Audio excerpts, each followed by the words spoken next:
Vamos a dar inicio ahora al tema de enfermedad diverticular, patología diverticular, ¿cierto? O sea, vamos a referirnos a los divertículos que aparecen en el intestino. En este caso, vamos a hablar de los divertículos que aparecen en los adultos.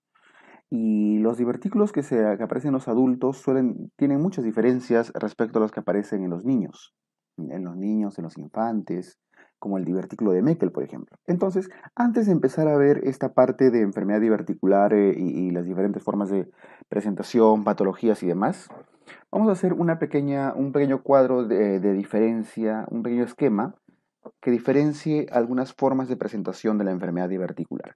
Por ejemplo, existe lo que son los, los divertículos por pulsión y existen los divertículos por tracción. ¿En qué se diferencia un divertículo por pulsión de uno por tracción? En general, si tenemos digamos, a un segmento de intestino, un tubo intestinal de esta manera, al otro lado también, ¿ya? Cuando hablamos de un divertículo por pulsión, significa que la fuerza que genera ese divertículo, esa protrusión, esa evaginación, viene desde adentro y lo empuja por alta presión. Eso significa por pulsión. Significa que algo, algo ocurre en la pared del intestino, usualmente debilidad de la pared, y ese factor de riesgo que genera aumento de la presión empuja y genera un divertículo. Usualmente esto ocurre más en el intestino grueso y suele ser el estreñimiento crónico, aquello que está aumentando la presión intraabdominal. Y los divertículos por tracción son aquellos que jalan, traccionan, su propio nombre lo dice, jalan desde afuera a la pared intestinal, ¿ya? Generándole, ¿qué cosa? Un divertículo también acá, ¿no? Entonces el divertículo se forma de esta manera, pero pues la fuerza viene de afuera, ¿ya? Bien, a los divertículos por pulsión, dado que la fuerza, el estreñimiento crónico es uno de los factores de riesgo más importantes y la fuerza viene desde adentro, suele considerársele un divertículo adquirido. O sea, la mayoría de divertículos por pulsión suelen ser adquiridos y uno de esos es el aumento de la presión por estreñimiento crónico. Esto no aparece solamente en el intestino, por ejemplo, en el esófago, el divertículo de Senker también ocurre por aumento de la presión. Se debilita la pared del esófago, en este caso, en una cierta parte, aumenta la presión y sale un divertículo de Senker, ¿no? El mecanismo es el mismo. La mayoría suele ser adquirido. Y si es un problema adquirido por debilidad de tejidos, usualmente predomina un poquito más en los adultos. En cambio, los divertículos por tracción, con un poquito más de frecuencia, suelen ser divertículos congénitos. Por ejemplo, el divertículo de Meckel, en este caso el conducto ónfalo-mesentérico, el remanente del conducto ónfalo-mesentérico, jala la pared. Eso hace que sea un divertículo congénito. Y al ser congénito, predomina con un poco más de frecuencia en los niños. Bien, ahora, si usamos los términos más comunes, a los divertículos por pulsión, a estos adquiridos, se les llama también divertículos falsos. Eso ya si entramos ya en la parte de las paredes del intestino. Y a los divertículos congénitos, la mayoría de ellos suelen ser verdaderos. ¿Ya? Estos divertículos falsos predominan un poquito más en el colon, en el intestino grueso. En cambio, los divertículos verdaderos predominan un poco más en el intestino delgado. ¿Ok? Bien, esta diferencia de los divertículos no se suele hacer usualmente en los programas de preparación, pero ya que estamos hablando específicamente hoy de patología diverticular, entramos en bastante detalle. ¿Ya? Entonces, conclusión. Los divertículos por pulsión son adquiridos de los adultos, la mayoría son falsos y predominan en el intestino grueso. Los que son por tracción, que la fuerza viene de afuera, suelen ser congénitos de los niños, suelen presentarse más como divertículos verdaderos. Ahora, ¿cuál es la diferencia entre un divertículo falso y un divertículo verdadero desde el punto de vista de las paredes del intestino? Pues bien, entramos acá a un poco de detalle. Ustedes saben que las paredes del intestino están formadas por mucosa, una submucosa, una capa muscular y una serosa. Igual al otro lado, al frente, es mucosa, submucosa, muscular, serosa. Hay zonas del intestino donde la capa muscular tiene pequeños defectos, por ejemplo, ahí donde estoy mostrando con flechita, ¿ya? Donde no hay una adecuada capa muscular que lo cubra. Entonces, al aumentar la presión desde adentro, al no haber una buena capa muscular, la mucosa protruye, ¿ya? Entonces, protruye la mucosa y se cubre de la serosa que está afuera. Eso es el divertículo. Si ustedes ven las paredes del divertículo, estas paredes del divertículo no tienen capa muscular. Les falta capa muscular porque más bien protruyen por un defecto en la capa muscular. Por eso, al no tener capa muscular, al no tener todas las capas del intestino, se les llama divertículos falsos. En cambio, los divertículos verdaderos al otro lado, al ser una fuerza externa que jala la pared, sí suelen tener. Este es el divertículo, la capa mucosa, la submucosa, tiene la capa muscular, tiene toda su capita muscular y tiene la capa serosa, es completa. Y al frente también mucosa, muscular, serosa. Entonces, los divertículos falsos no tienen capa muscular y los divertículos verdaderos tienen todas las capas, incluyendo la muscular. ¿Ya? Listo. Este esquema, esta parte, pues intenta básicamente orientarnos en las diferentes formas de presentación de los divertículos. Bien, listo. Entonces, ahora leemos nuestro texto que dice sobre enfermedad diverticular. Es una protrusión de la mucosa y la submucosa a través de la capa muscular. ¿Coincide con lo que hemos hecho? Sí. A través de un defecto en la capa muscular protruye mucosa, submucosa y bueno, está cubierto por serosa, ¿no? Listo. Entonces, esta capa muscular está ausente. Entre paréntesis, pueden ponerle por favor, son falsos divertículos. No tienen capa muscular. Bien, listo. Hemos dicho entonces, la mayoría son adquiridos. Por lo tanto, predominan un poco más en los adultos, sobre todo en los ancianos. Bien, ahora, ¿por qué se forman estos falsos divertículos? Que es lo que vamos a hablar ahora. Porque los verdaderos divertículos, usualmente como el divertículo de Meckel, lo vamos a ver en la clase de cirugía pediátrica. Pero los falsos divertículos que son adquiridos de los adultos, ¿por qué ocurren? Vean este segmento de intestino. Este es un corte transversal del colon, una representación del colon. ¿Ya? Está tomado de una literatura portuguesa, ¿no? Estos divertículos, al corte transversal, el colon tiene, primero vean sus partes, tiene un lado mesentérico, que es el lado por donde entra la arteria mesentérica y se ramifica, y tiene un lado antimesentérico, un extremo mesentérico y un extremo antimesentérico, ¿ya? Para ubicarlos en las dos partes que suele tener el colon.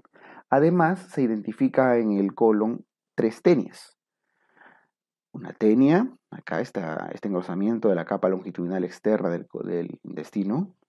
Otra tenia y otra tenia. Hay tres tenias, ¿sí? Una de las tenias suele estar del lado del mesenterio, o sea, es una tenia mesentérica. Y las otras dos tenias suelen ubicarse del lado antimesentérico, contrarias a la arteria mesentérica. Entonces, tres tenias siempre, una del lado mesentérico y dos del lado antimesentérico. Entonces, vean que la arteria mesentérica, para irrigar al colon, tiene que perforar las paredes. Eso es normal, porque por algún lado tiene que atravesar la arteria para irrigar toda la pared, ¿no es cierto? Y la zona del colon por donde está atravesando los vasos, ramas de las arterias mesentéricas, es justamente del lado mesentérico, del lado de la irrigación. Si notan, el otro lado de la circunferencia del colon, en este caso, no tiene zonas de perforación. Entonces, del lado mesentérico, las arterias perforan, obviamente, y del lado antimesentérico no tiene zonas de perforación.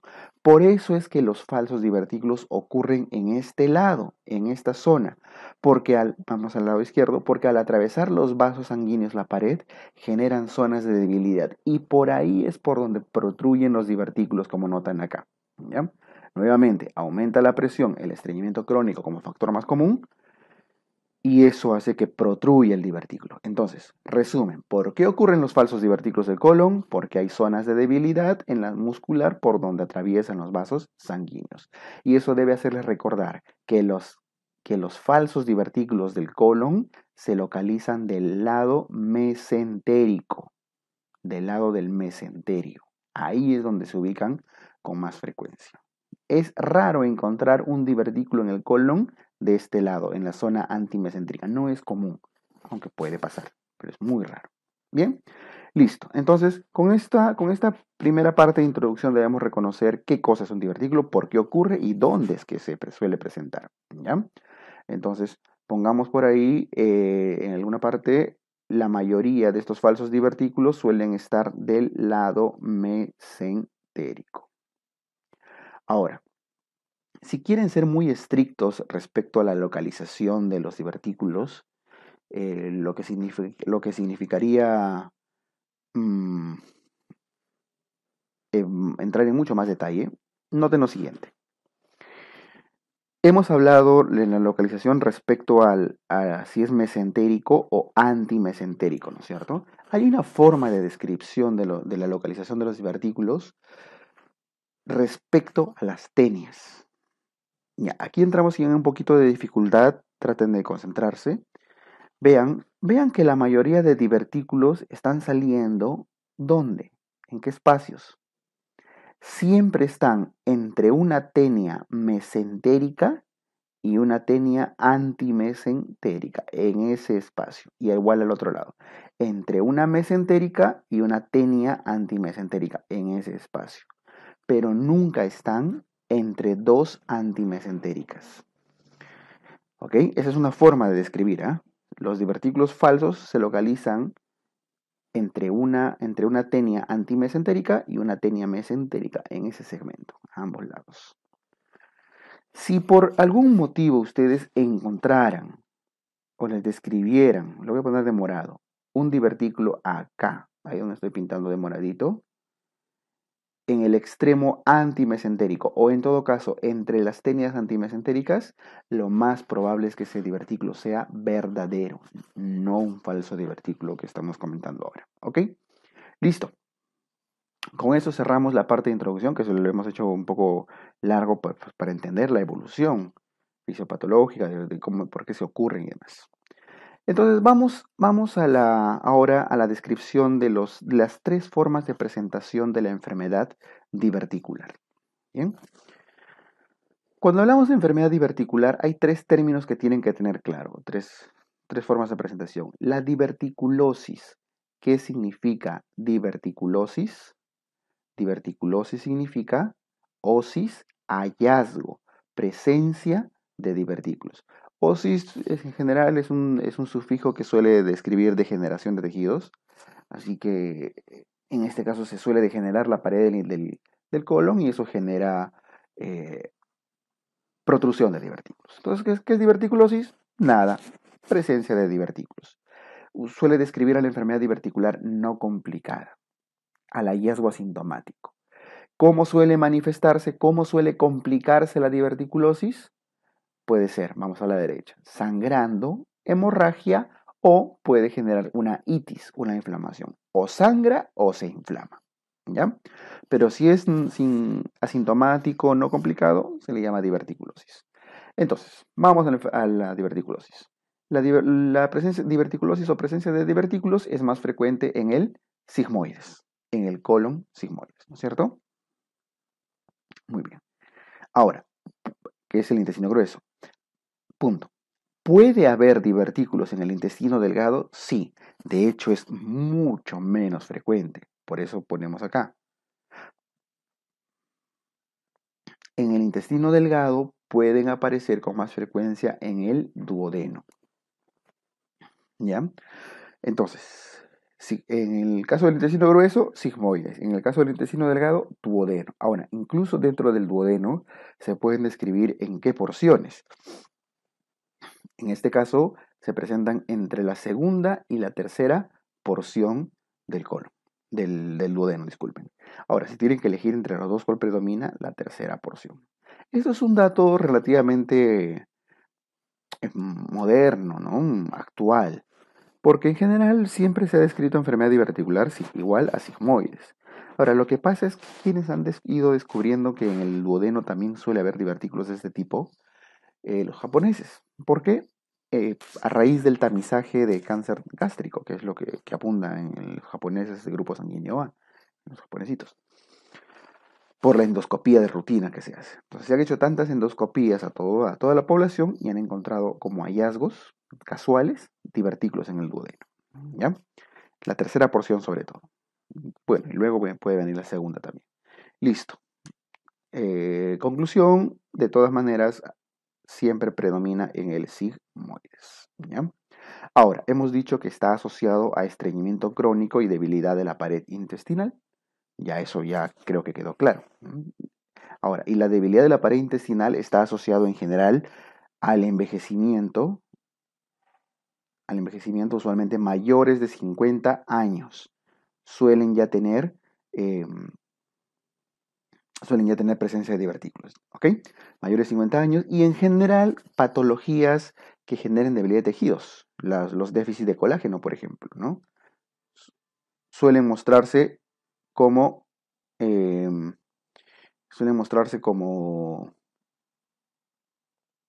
debilidad de tejidos y con presencia de divertículos, ¿ok? Listo. La mayoría son asintomáticos. De ahí viene el nombre de diverticulosis, porque si esto hiciera síntomas, estaríamos hablando de hemorragia o diverticulitis. La mayoría son asintomáticos. ¿Y cómo se diagnostican? Usualmente de casualidad, ¿ok? Con una colonoscopía, que acá la tienen, ¿no? Entran con el colonoscopio, pero por otro motivo. Entran de repente para hacer un tamizaje de cáncer de colon, entran para una exploración de rutina, por algún motivo, y encuentran estos huequitos, ¿no? Huequito, huequito, huequito por todos lados. Eso es una colonoscopia positiva de divertículos. Como ven, no está sangrando, como ven, no se ve inflamado, eso es una diverticulosis. Un hallazgo casual. Puede ser como una radiografía de colon con enema. Pasan contraste por el recto, le toman la fotito y van a encontrar una imagen más o menos así. Ya, del colon. Ahí está. Abundante cantidad de imágenes a la hora de pasar contraste, ¿no? Por el recto. Todo pinta, pinta, pinta, pinta, pinta con el contraste en la radiografía y se ve pintadito todos estos divertículos. ¿Ya? Entonces puede ser una colonoscopía o, o una radiografía, pero entre paréntesis le pongo, suele ser un hallazgo casual. Ahora, ¿cuál es el tratamiento? El tratamiento es observación. Si no está complicado, si no es sintomático, no está trayendo problemas, observación. Punto. Por supuesto que hay que reducir los factores de riesgo. El paciente tiene que consumir fibra, o sea, dieta. Dieta rica en fibra para evitar el estreñimiento crónico y evitar que alguna vez se complique. ¿Ya? Y hay que ir evolucionando poco a poco. A ver cómo va.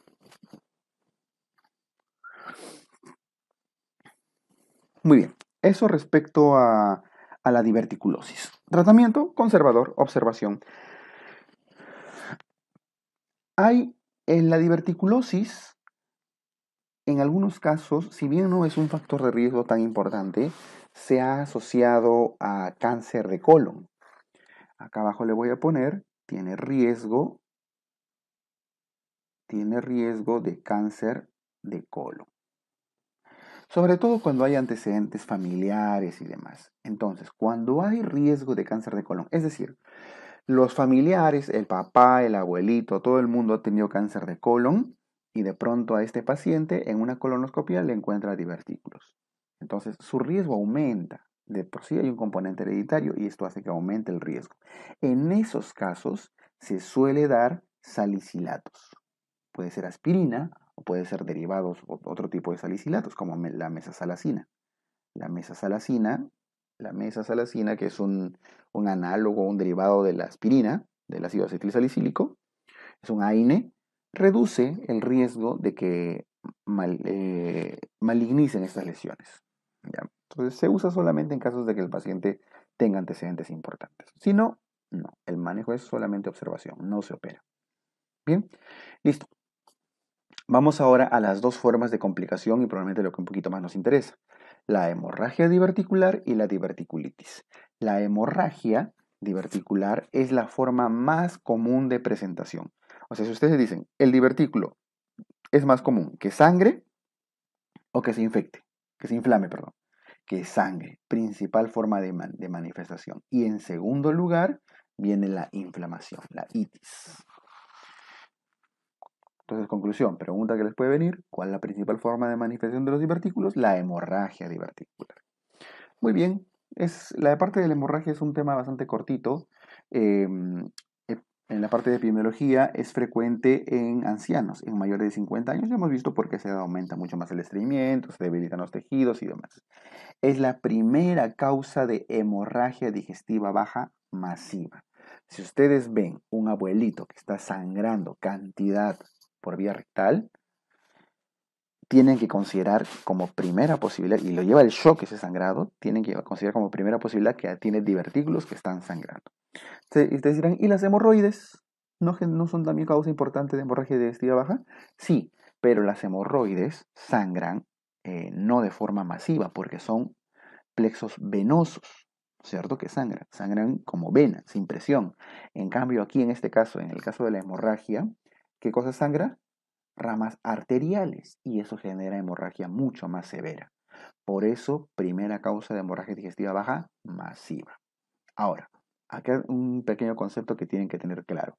Si bien hemos estado diciendo que la mayoría de divertículos se presentan o están en el sigmoides, los que tienen más riesgo de sangrar son los que están en el colon ascendente. ¿Ya? Mucho cuidado con ese concepto. Repito, los divertículos están con más frecuencia en general en el sigmoides, pero los más sangrantes, los de más riesgo de sangrado están en el colon ascendente. Y no solo en el ascendente, sino en el ciego. Cuando hablamos de ciego, colon ascendente, estamos hablando del lado derecho del colon, ¿no es cierto? Hago un paréntesis, para efectos prácticos, el lado derecho del colon siempre es sangrante. Para neoplasias, para divertículos, para angiodisplasias, etc. ¿Ok?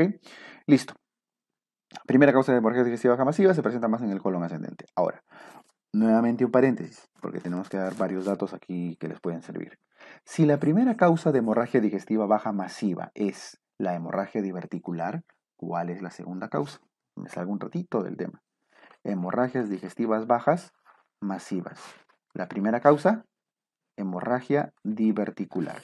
Y la segunda causa son las angiodisplasias. Las angiodisplasias colónicas, llamadas también malformaciones arteriovenosas del colon. O, aunque no es del todo igual, pero forma parte de la familia, los hemangiomas, que son malformaciones arteriovenosas, ¿no es cierto? Del colon. Ahora, cuando hablamos de angiodisplasia, malformación arteriovenosa, hemangioma, estamos hablando dentro del mismo complejo vascular, dentro del mismo complejo de patologías. Suelen aparecer, lo pongo acá en la colonoscopía, ahí como hemangiomitas, ¿no? Como angiectasias, una cosa así en las paredes del colon, como arañitas. Son muy sangrantes y curiosamente también se encuentran en el lado derecho del colon. ¿Dónde están con más frecuencia las angiodisplasias cólicas? En el lado derecho del colon, igual que los divertículos sangrantes. ¿Listo? Ya está. Entonces, primera causa de hemorragia digestiva baja, la enfermedad diverticular. Segunda causa, los problemas vasculares del colon. Y esos generan sangrados masivos. La clínica, lo que estamos diciendo desde hace un rato, es sangrado por vía rectal. Sangrado, una hemorragia digestiva baja, que suele ser, como acabamos de decir, de bastante compromiso hemodinámico muchas veces. ¿Ya? ¿Cómo se diagnostica? Por colonoscopía. Muy bien. ¿Cómo confirman que es una hemorragia diverticular? Tienen que entrar con colonoscopio. Aquí sí no van a confirmar una hemorragia con una radiografía contrastada, ¿no? Aquí tienen que entrar con el colonoscopio para ver exactamente el punto donde está sangrando y confirmar que realmente se trata de un divertículo. Porque al entrar con el colonoscopio podrían decir, pues sí, efectivamente era un paquete hemorroidal. Pues tienen que entrar con el colonoscopio. ¿Ok? Listo. Y el tratamiento es conservador. El colonoscopio, ojo, se usa solamente para diagnosticar, no se usa para tratar. No es como en el caso del esófago, que entraban con endoscopio en el esófago, en el caso de las varices esofágicas, y cauterizaban, ligaban, mm, inyectaban adrenalina, etcétera, ¿no? Aquí el colonoscopio es solamente para diagnosticar. No intenten cauterizar un sangrado porque va a terminar perforando. El tratamiento es básicamente conservador. La mayoría de sangrados diverticulares suele ceder solo. La mayoría, no siempre, ojo.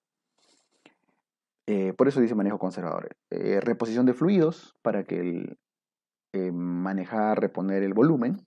Y solamente se opera si es que el paciente tiene sangrado persistente. O sea, sangra, ya le han repuesto volumen, ya le han transferido paquete globular, ya no tienen qué más hacer con este paciente, tienen que operarlo. ¿Ya? Listo, esto con las hemorragias diverticulares, una parte chiquita. Vamos con las diverticulitis. Cuando hablamos de itis, ese es el punto que más suelen preguntar. Itis, estamos hablando de inflamación de los divertículos. Y esto sigue la misma secuencia fisiopatológica que la apendicitis.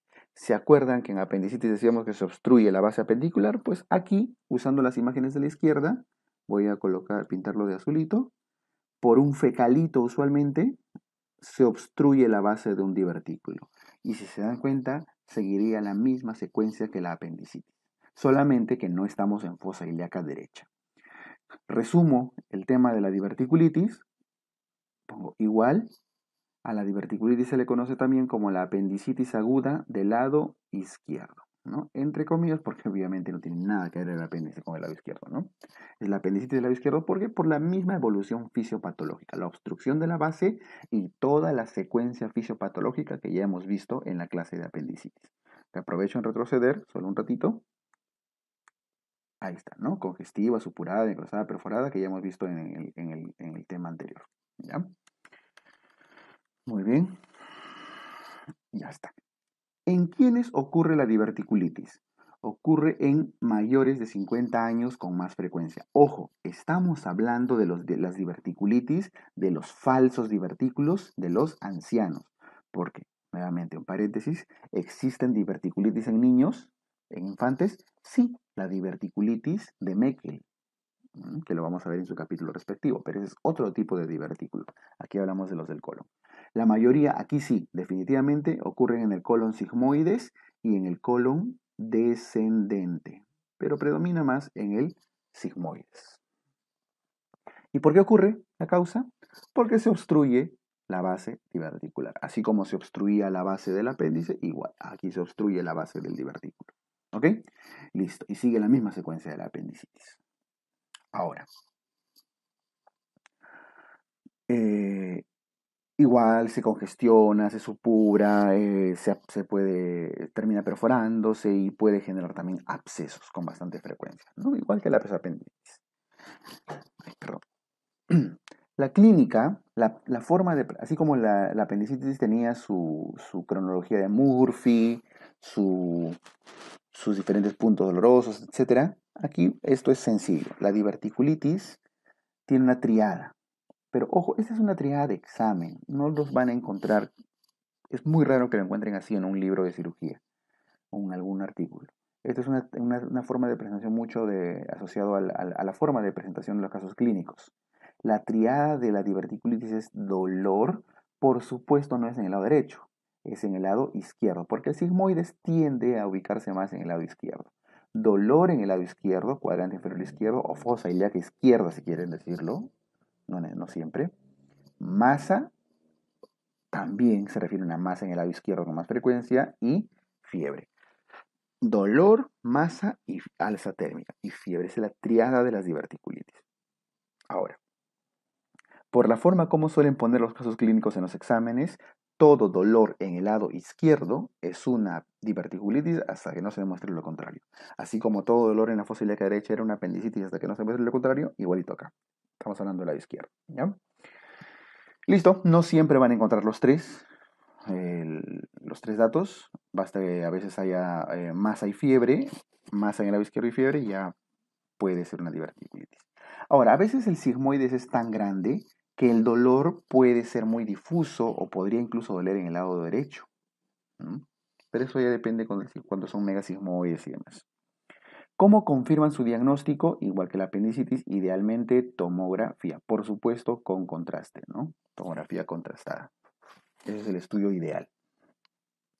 La radiografía de colon con contraste, radiografía de colon con enema, que lo usábamos mucho en la parte de la izquierda en la diverticulosis, para demostrar la presencia de divertículos, acá no se usa mucho. De hecho, está contraindicado. Ahora, no está contraindicado siempre.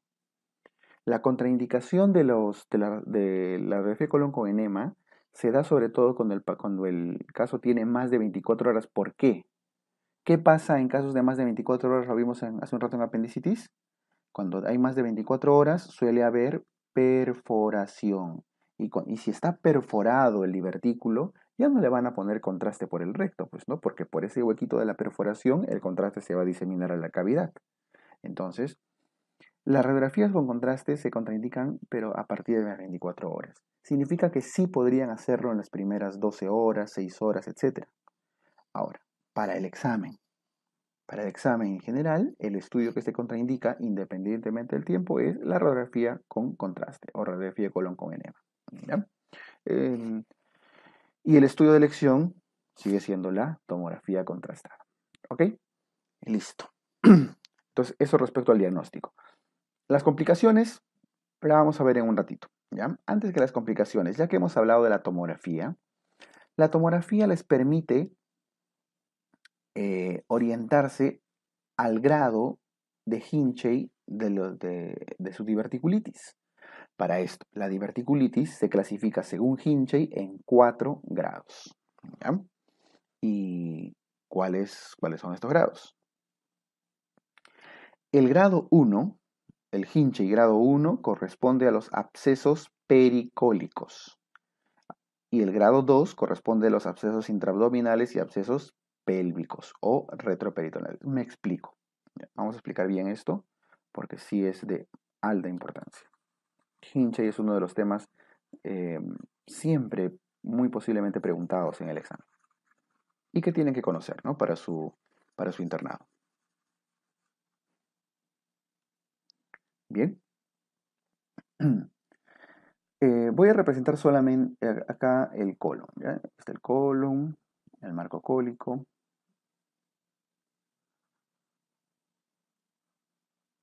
Y ya está con su apéndice. ¿Ya? Correcto. Digamos que este es el divertículo. Ahí está. El divertículo ya se obstruyó en su base y generó toda su evolución fisiopatológica. Y empieza a abscedar. De Hinchey clasifica ya las diverticulitis que están formando abscesos. El Hinchey 1 se refiere a esto. ¿Qué decía en su texto? Hinchey 1, abscesos pericólicos. Significa que son abscesos confinados a zonas cercanas al colon. Por eso son abscesos pericólicos. Abscesos chiquitos cercanos a la zona del divertículo, cercanos a la zona del colon. Muchas veces ni siquiera es un absceso real, a veces solamente son pequeños flemones, tejidos fibrinosos, etc. Ese es el Hinchey 1, absceso pericólico, muy pequeño. El Hinchey 2 se refiere ya a abscesos, lo voy a hacer de verde, abscesos más grandes. Por su tamaño, el absceso puede ser, digamos así, muy grande. Por el tamaño, termina invadiendo zonas donde no debería estar. Por ejemplo, puede invadir la pelvis. Por eso, muchas veces se describe el Hinchey 2 como abscesos pélvicos. Puede ser tan grande que invade hacia la parte posterior al retroperitoneo, sobre todo cuando el divertículo estaba originado en el colon descendente.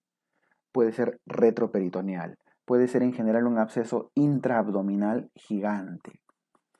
Ese es el Hinchey 2. Entonces, Hinchey 1, abscesos chiquitos, pequeños, pericólicos, y Hinchey 2 son abscesos ya más grandes, que abarcan todo el abdomen, la pelvis o llegan a retroperitoneo. ¿Ok? Hinchey 3 y 4 ya son las peritonitis, ya no hay absceso, ya el absceso se reventó y se diseminó la pus en la cavidad. Si es que esa diseminación de peritonitis es purulenta, es grado 3. Si esa peritonitis contiene materia fecal, estamos hablando de una peritonitis fecaloidea. ¿Ya? Listo. Entonces, resumen, para recordar Hinchey. Hinchey 1, abscesos pequeños, pericólicos. Hinchey 2, abscesos grandes, intraabdominales, pélvicos, retroperitoneales, etc.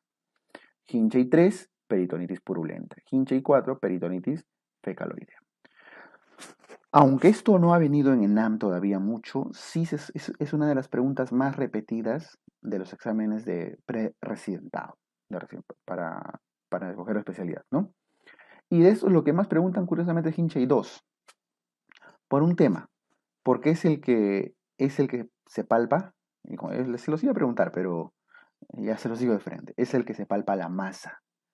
Cuando les dan un caso clínico, les dice un caso clínico, le duele, se palpa masa en el lado izquierdo y tiene fiebre, y le preguntan de frente el Hinchey, ustedes dirán, uy, pero no tengo la tomografía, no puedo saber qué Hinchey es. Sí pueden saber, porque ¿en cuál de estos se palparía la masa? En el Hinchey 1 difícil, ¿no? Porque el absceso es chiquito. En el Hinchey 2, que ya son abscesos más grandes, gigantes muchas veces, sí pueden palpar masa. Hinchey 3 y 4, por supuesto que las peritonitis no dan palpación de masa, dan reacción peritoneal, defensa, rebote, etc. El único donde pueden palpar masa, y lo voy a escribir ahí, es el Hinchey 2. Otras veces viene el examen, en otro tipo de exámenes. En la tomografía se encuentra una colección purulenta en la pelvis. Hinchey 2, ¿no? Porque estamos hablando de colección purulenta. Colección purulenta es la definición de absceso. No van a pensar que colección purulenta se refiere a una peritonitis. Si habla de colección, se refiere a un absceso. Así como una colección de sangre es un hematoma, una colección de contenido linfático es un seroma, una colección de pus es un absceso. ¿Ya? Listo, entonces conozcan bastante bien sobre todo el Hinchey 2 para efectos de diagnóstico. Y en cuanto al tratamiento, el tratamiento del Hinchey 1, cuando el absceso es chiquito, no necesita operar. El manejo es antibiótico. Solamente antibiótico terapia, nada más. No se opera. Incluso en Hinchey 2 tampoco se opera. Si el absceso es grande, ¿qué tienen que hacer? Drenaje. Por supuesto, más su respectivo antibiótico terapia, ¿no? Ahora, ¿todo absceso grande lo drenan? No. Usualmente el drenaje está relacionado a aquellos divertículos que tengan más de 5 centímetros de diámetro. Pero sí es un dato rebuscado, ¿no? En general, los Hinchey 2 se deben drenar. Ahora, el drenaje idealmente debe ser un drenaje percutáneo, es decir, con guía ecográfica, con guía tomográfica, idealmente, meter una aguja para punzar. Si no tienen posibilidad, porque eso implica algo de radiología intervencionista, o por lo menos guía radiológica, lo mínimo que también se podría hacer drenarlo desde una laparoscopía, ¿no? Poner un troco a través del ombligo y de ahí introducir una aguja y punzar el absceso. En este caso, este de acá que les he dibujado, ¿no? En vez de punzar, aspirar la pus. ¿Ok? Listo. Entonces, Hinchey 1, antibióticos, Hinchey 2, drenaje. El tema está con el Hinchey 3 y 4 en los cuales hay peritonitis. Y en ambos casos el manejo es el mismo. ¿Y en qué consiste? Es cirugía. ¿Cuándo se opera entonces? Cuando son Hinchey 3, 4, cuando hay peritonitis. Y lo mínimo que se tiene que hacer en estos casos, bueno, además de lavar la cavidad y todo esto que ya se acuerdan de apendicitis, lo mínimo que se tiene que hacer es resección del intestino, resección en este caso del sigmoides. Muchas veces le podrían decir sigmoidectomía incluso. ¿Por qué? Porque dado que es el sigmoides el segmento donde más se localizan, la resección es del sigmoides. Sigmoidectomía. Entonces, haciendo una similitud con esto. Digamos que ya sacaron la pus, era una peritonitis diseminada, ya lo lavaron y demás. Y acá tienen a su divertículo eh, dañado, ¿no? Que seguramente está perforado, por eso es que generó la peritonitis. Ahí está su divertículo con su hueco que generó la peritonitis. ¿Qué tienen que hacer? Si es que ha habido peritonitis Hinchey 3-4, resecar el segmento del sigmoides que lo ha afectado. Como si fuera un vólvulo, ¿no? Una cosa así. Resección del intestino, sigmoidectomía. Y ustedes saben cuando resecan el intestino que se quedan con dos extremos, ¿no? Con dos extremos. Ahí está, una vez que han resecado. ¿Qué hacen con esos extremos? Una posibilidad es unirlo, anastomosarlo y otra posibilidad es colostomizarlo. ¿Sí?